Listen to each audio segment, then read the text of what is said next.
Bonjour mes chers cancers, je vous remercie de me retrouver pour cet horoscope d'octobre avec la carte de la Maison Dieu et de la roue de fortune et ainsi que l'impératrice aussi dans les lames majeures. Mais cette ligne verticale là, cette carte de la Maison Dieu et de la roue de fortune, c'est des cartes très très dynamiques pour le mois d'octobre et j'ai comme une image de quelque chose qui demande à poindre, qui demande à émerger, qui demande comme ça à sortir du sol et qu'on va aider à pousser comme ça pour que ça se mette en route quoi.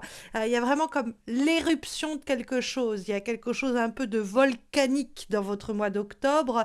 Parce que la carte de la Maison Dieu, vous voyez, on a cet obélisque là, quelque chose qui pointe vers le ciel, comme voilà une pousse qui sort de terre et qui va tout de suite devenir très rapidement un arbre. Quelque chose qui demande à éclore, qui demande à émerger. La Maison Dieu, elle secoue souvent hein, quand elle surgit. Elle est signe d'événements importants qui nous bouleversent, qui viennent secouer les choses, bouger la donne, un peu une carte comme de coup de théâtre quoi et des fois c'est une bouteille de champagne que l'on sabre parce que la carte de la Maison Dieu il y a un côté un peu surprenant saisissant bouleversant remuant mais ça a un effet cathartique et purificateur et transformatif. Alors c'est une carte terriblement évolutive et même révolutionnaire. Et elle apparaît en vibration autour de ce mois d'octobre, comme ça, comme s'il y avait un événement qui allait déclencher quelque chose, comme un déclic qui allait bouger les choses et qu'on devait accueillir les bras grands ouverts parce que la carte de la Maison Dieu, elle annonce un changement de localité, donc un déménagement, une mutation, une reconversion, une rencontre coup de cœur, la prise de conscience aussi soudaine de quelque chose, un secret qui peut être même révélé.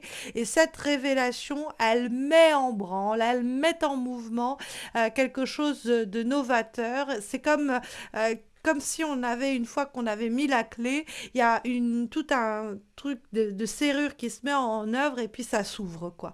Parce que cette carte de la Maison Dieu, elle dialogue avec la roue de fortune qui est elle-même une carte très évolutive. Hein, la roue de fortune, on voit d'ailleurs dans la carte une forme d'engrenage, hein, comme si une fois que l'engrenage était lancé, on ne pouvait plus l'arrêter et que tout se mettait en place un peu, vous savez, comme les jeux des dominos, on fait tomber une première pièce et puis il y a tout qui tombe ensuite et on peut plus arrêter le mouvement. Il y a quelque chose comme d'une révolution qu'on ne saurait arrêter et c'est un peu cette idée-là dans le dialogue de la Maison Dieu et de la roue de fortune avec l'idée que tout s'enclenche une fois que tout est lancé par la roue de fortune, tout est enclenché et puis tout suit son cours et puis on est emporté, hein, comme une vague qui nous amène avec elle, qui nous porte, que l'on doit surfer avec toute sa série d'imprévus, puisque la carte de la roue de fortune, c'est l'improvise, c'est réussir à jongler avec ce que la vie va nous mettre sur le chemin sans savoir exactement de quoi demain sera fait, mais en réussissant à s'adapter à ce que la vie nous propose et nous offre. Donc on va être disposé et disponible aux invitations de dernière minute, aux projets qu'on n'avait pas anticipés. Il y a quelque chose comme ça où on est un peu yes man, comme le film. On va dire oui à tout ce qui nous est proposé en octobre et ça va enrichir notre vie sur peut-être pas simplement le mois d'octobre mais du moyen terme au minimum puisque ce sont deux lames majeures. C'est une très bonne période pour se reconvertir, pour déménager, pour faire une rencontre et la faire évoluer. Encore une fois, on ne sait pas où l'on va exactement avec tout cela, mais on a des opportunités et des horizons nouveaux qu'il faut embrasser pleinement. Surtout que l'on trouve dans les aspects positifs pour les semaines qui viennent, mes chers cancers, la carte du valet de denier. Or, le valet de denier, je dis toujours, c'est de l'or au bout des doigts. C'est des capacités encore un peu dormantes qui vont paf se révéler. On ne savait pas qu'on était doué pour cela, on ne savait pas qu'on avait des talents pour ceci, et puis ça va se manifester à nous de façon peut-être inattendue ou improbable. On ne savait pas qu'on avait des atomes crochus avec ce domaine-là, avec cette personne-là, et puis ça nous prend peut-être de court, mais c'est bienvenu. Le valet de denier, c'est une carte aussi qui encourage l'apprentissage sous toutes ses formes. C'est le temps d'apprendre à se redécouvrir soi-même à travers des relations différentes de ce qu'on avait vécu jusqu'alors, sur le plan humain, sur le plan amoureux. C'est aussi une bonne période pour apprendre de nouvelles choses sur le plan du travail. sur un plan de formation, hein, également. Mais c'est vrai que le valet de denier, c'est comme si on avait un potentiel qui demande à s'épanouir, qu'on va comme quelque chose qu'on va un tout petit peu pousser et puis paf, ça va faire boule de neige, ça va croître, ça va grandir et ça va porter avec, ça comme une forme d'éboulement mais positif où cette boule de neige qui s'accumule, hein, eh bien, elle va apporter avec elle toute, une série de d'aventures nouvelles, de rencontres nouvelles que l'on doit encore une fois, embrasser pleinement.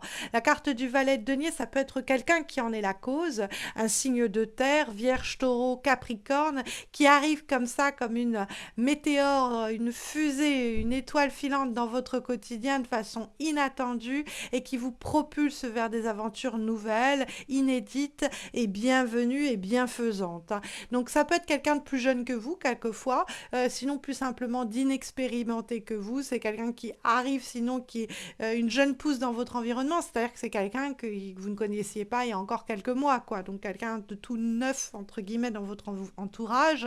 Mais vous allez bien sentir ses intentions ou ce qu'elle vous propose, ce qu'elle fait naître, ce qu'elle vient nourrir en vous. Vous allez sentir quand même que ça vous donne des ailes. Alors, bon, on a cette impératrice dans les obstacles et les difficultés. La carte de l'impératrice, c'est l'idée de quelqu'un qui peut essayer d'un peu trop nous materner. On peut avoir quelqu'un dans notre entourage qui va essayer un peu de nous passer la corde autour du cou, qui va essayer de nous sédentariser et de nous empêcher d'embrasser cette nouveauté. Donc faites attention à une amie, à un ami un peu trop maternel, un peu trop maternisant et qui vous empêcherait de vivre des aventures pleinement. Mais évidemment, l'impératrice, ça peut être vous. Ça peut être l'idée que vous réfléchissez trop, qu'il y a trop de mental qui finit par vous nuire et vous rendre un peu tiède pour embrasser la nouveauté, le côté inédit que le tirage signale par ailleurs et qui risque de ponctuer votre mois d'octobre. Donc, l'impératrice, ça peut être l'idée ne pensez pas trop, ne réfléchissez pas trop, laissez-vous porter par le courant des événements, surfez la vague, il y a du beau, il y a du bon pour vous, vous en sortez aguerri avec de nouvelles aptitudes, de nouvelles émotions et qui peuvent encore croître et gagner en croissance dans les mois qui viennent. Ce n'est que le début au fond et c'est à la condition de ne pas être trop dans cet esprit un peu sécurisant ou trop réflexif qui pourrait donc nuire à cette onde d'évolution qui eh bien, parcourt votre mois d'octobre et pourrait vous propulser vers de nouvelles cimes sur octobre, mais aussi sur les mois qui viennent.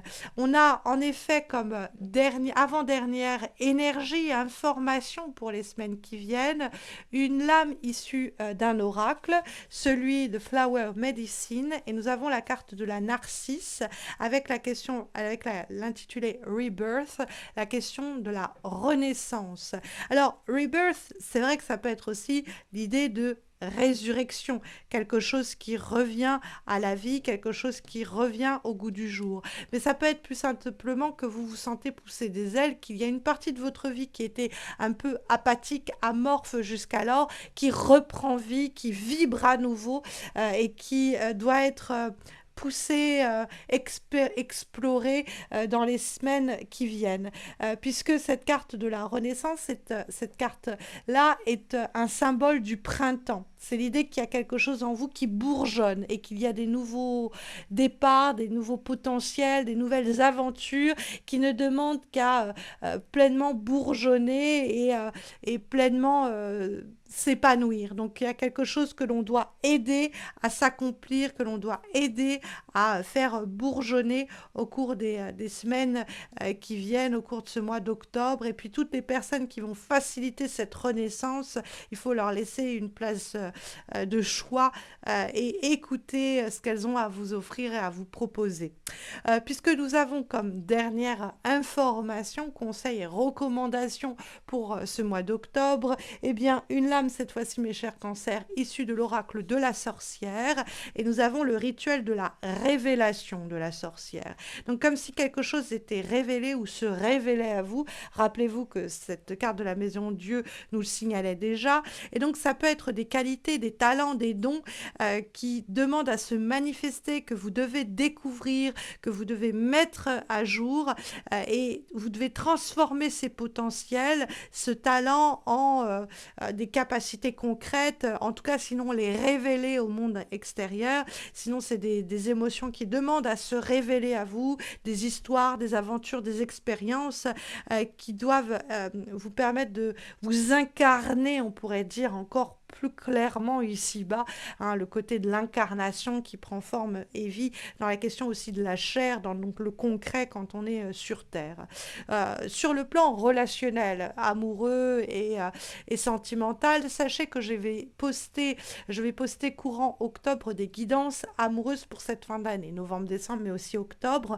Donc n'hésitez pas à vous abonner à ma chaîne pour ne pas rater leur mise en ligne dans les semaines qui viennent, mais n'hésitez pas à vous abonner à ma chaîne plus simplement pour la soutenir, à liker cette vidéo, à laisser un commentaire, puisque comme beaucoup d'entre vous le savent déjà, je viens d'accoucher il y a quelques semaines, donc d'arriver à trouver le temps et le silence pour réaliser ces 12 vidéos, ça a été un casse-tête pas possible, donc le moindre des retours, des messages, des likes, des abonnements, justifie ce temps que j'ai réussi à isoler et eh bien me revigore, me remotive pour la suite. Je vous remercie d'ailleurs pour vos messages d'amour pour l'arrivée de mon petit sur YouTube, mais également sur Insta et sur Facebook. D'ailleurs, et bien sur Insta et Facebook, je vais reprendre les guidances hebdomadaires dès octobre. Donc n'hésitez pas à m'y retrouver pour ces guidances que je poste donc chaque semaine. Vous avez les liens de mes pages Insta et Facebook en descriptif de cette vidéo. Vous y trouverez également dans ce descriptif le lien de mon site missmojorising.com. Vous pouvez m'y retrouver pour me poser vos questions puisque je reprends mon activité de tarologue à temps partiel en octobre puis à temps plein en novembre. Mais dès octobre, vous pouvez me transmettre votre question ou vos questions pour que j'interroge les cartes pour vous. J'espère donc vous retrouver sur YouTube fin octobre pour les horoscopes de novembre, au courant octobre pour les guidances amoureuses de fin d'année et sur Facebook et Insta pour les guidances hebdomadaires. Je vous souhaite à tous et à toutes de très belles semaines à venir, mes chers cancers, et je vous dis à très vite, en tout cas, je l'espère. Prenez bien soin de vous.